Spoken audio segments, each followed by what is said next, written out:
SKB Bangla টিউটোরিয়ালে তোমাদের স্বাগত। আশা করছি তোমরা প্রত্যেকে ভালো আছো এবং সুস্থ আছো। SLST এবং মাদ্রাসা বিষয় পরীক্ষার প্রিপারেশনের জন্য বাংলা বিষয় থেকে আমাদের এই চ্যানেলে বিভিন্ন ধরনের ক্লাস দেওয়া হয়ে থাকে। তার পাশাপাশি বিভিন্ন ধরনের মক টেস্টও নেওয়া হয়ে থাকে ধারাবাহিকভাবে। আজকে আমরা আমাদের এই ক্লাসে করব দশম শ্রেণীর সাহিত্য সঞ্চয়ন থেকে অদল-বদল যে গল্পটি তোমাদের পাঠ্য রয়েছে সেই গল্পের গুরুত্বপূর্ণ তথ্যাবলী নিয়ে আলোচনা করব। আর তোমরা তোমাদের পাঠ্য বইয়ে যে গল্পটি রয়েছে অদল-বদল সেটা 2 থেকে 3 বার পড়ে নেবে। আর আমাদের এই ক্লাসটি করলে আশা করছি এই গল্প থেকে যে প্রশ্নই আসুক না কেন সেই প্রশ্নের অ্যান্সার তোমরা সঠিকভাবে নির্ণয় করতে পারবে।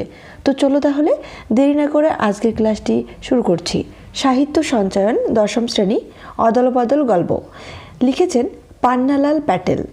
গল্পের গুরুত্বপূর্ণ তথ্যাবলী নিয়ে আলোচনা করার আগে আমরা প্রথমে লেখক পরিচিতি সম্পর্কে একটু জেনে নেব, তারপর আমরা জানব গল্পের গুরুত্বপূর্ণ তথ্যাবলী সম্পর্কে।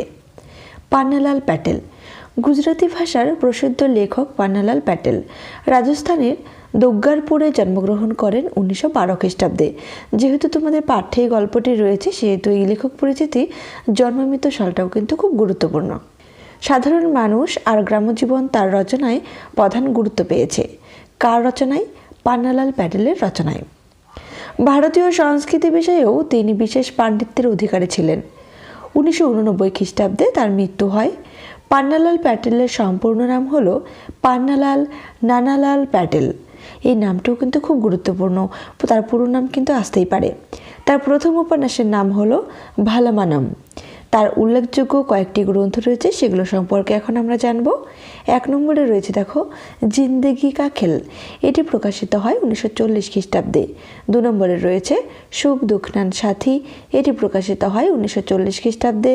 3 নম্বরে রয়েছে লাখো 84, এটি প্রকাশিত হয় 1944 খ্রিস্টাব্দে। 4 নম্বরে রয়েছে দেখো সাচা সম্মান, এটি প্রকাশিত হয় 1949 খ্রিস্টাব্দে। 5 নম্বরে রয়েছে দেখো কই দেশি কই পরদেশি, এটি প্রকাশিত হয় 1971 খ্রিস্টাব্দে।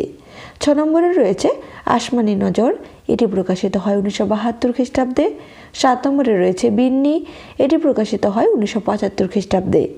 8 নম্বরে রয়েছে আলাপ জলাপ, এটি পান্নালাল প্যাটেলের আত্মজীবনী, এটি প্রকাশিত হয় 1973 খ্রিস্টাব্দে। খুবই গুরুত্বপূর্ণ এই তথ্যটি। এখন আমরা জানব রচনা পরিচিতি সম্পর্কে।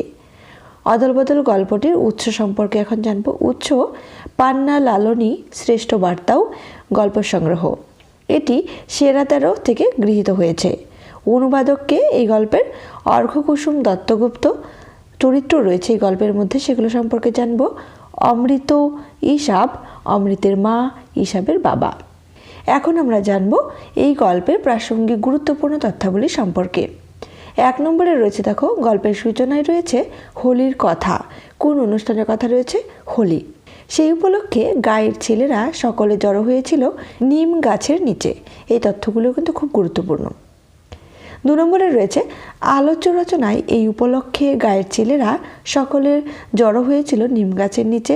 আলোচ্য রচনায় এই হোলি উপলক্ষে বাজি আর বুড়ির বাড়ি পোড়ানোর কথা রয়েছে। এই হোলি উপলক্ষে কি হয়, যে অনুষ্ঠান করা হয় সেগুলো কি, যে বাজি ফোটানো হয় এবং বুড়ির বাড়িও পোড়ানো হয়। 3 নম্বরে রয়েছে দেখো ঈশাব ও অমৃত একই স্কুলে একই ক্লাসে পড়ে। অমৃত ও ঈশাব দুটো নামই খুবই গুরুত্বপূর্ণ এই গল্পের গুরুত্বপূর্ণ 2টি চরিত্র।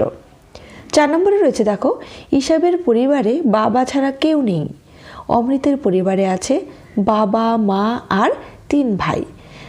এই তথ্যগুলো কিন্তু খুব গুরুত্বপূর্ণ, যে ঈশাবের শুধুমাত্র বাবা রয়েছে আর অমৃতের কে কে আছে পরিবারে? তার বাবা, মা আর তার 3 ভাই। 5 নম্বরে রয়েছে দেখো অমৃতের মায়ের কথা থেকে জানা যায় ঈশাবকে খেতে কাজ করতে হয়। ঈশাবকে খেতে কাজ করতে হয়, জমিতে কাজ করতে হয়। কার কথা থেকে জানা যায়? অমৃতের মায়ের কথা থেকে।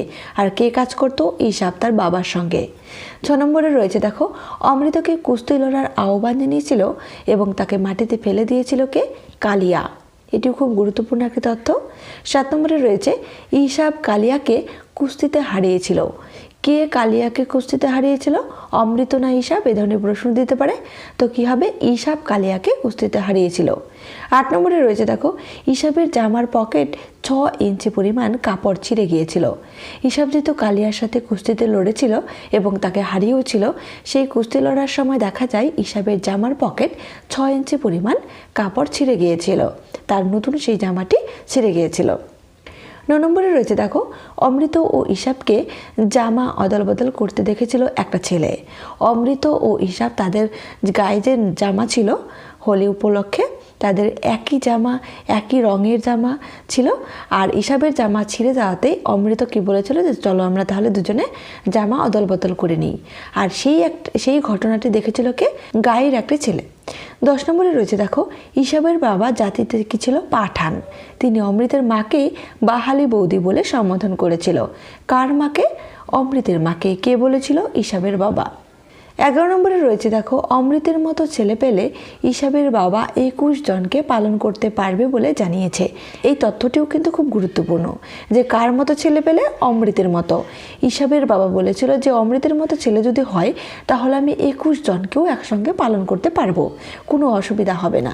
12 নম্বরে রয়েছে দেখো, অমৃতের জবাব বদলে দিয়েছে ঈশাবের বাবার চরিত্রকে।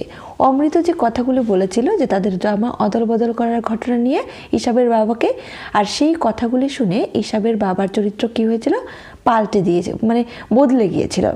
13 নম্বরে রয়েছে দেখো, অমৃতকে অদল আর ঈশাবকে বদল বলে ডাকার কথা ঘোষণা করেছে কে? গ্রাম প্রধান। অমৃতর নাম অদল আর ঈশাবকে বলেছিল বদল। কে বলেছিল? যে গ্রাম প্রধান বলেছিল যে আজকে থেকে বা আজকের পর থেকে তোমরা অমৃতকে অদল বলে ডাকবে আর ঈশাবকে বদল বলে ডাকবে। তাহলে দেখো এই গল্পের নামটা কি আমরা জেনেছি? অদল বদল। তাহলে এখানে অদল হচ্ছে অমৃত আর বদল হচ্ছে ঈশাব। আর এই গল্পটির অনুবাদ কে করেছেন? অর্ঘ্যকুসুম দত্তগুপ্ত। আজকের ক্লাসটি এই পর্যন্তই। ক্লাসটি তোমাদের কেমন লাগলো অবশ্যই কমেন্ট করে জানিও। সবাই সুস্থ থেকো, ভালো থেকো। ধন্যবাদ।